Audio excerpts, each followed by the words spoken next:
তুমি কি আমাকে ভালোবাসো? বাসি। তোমার আমার রিলেশন আমার বাবা কখনোই মেনে নেবে না। আমি আজকে রাতে তোমার জন্য ওয়েট করবো। যদি না আসো তাহলে আমাদের রিলেশন এখানেই শেষ।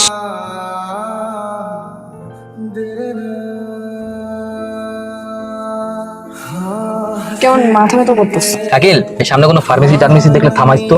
ফার্মেসি? তোর তো বিয়ে হয় নাই। বিয়ের আগে কি আর ফার্মেসি? না না, ফার্মেসিতে বিয়ের পর। ওর মাথা ব্যথা করতো, তুই মাথা ব্যথার ওষুধ কেনার জন্য ফার্মেসিতে যাচ্ছ, অন্য কিছু না। তাহলে ঠিক আছে। বিয়ে তো অবশেষে হয়েই গেল।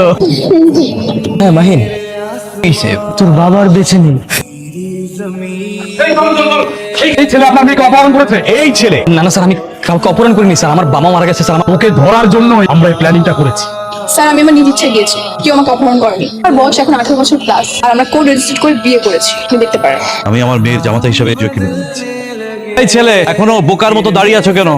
তোমার বাবাকে নিয়ে বাসায় আসো, আমাদের বাসায় অনেক কথা আছে।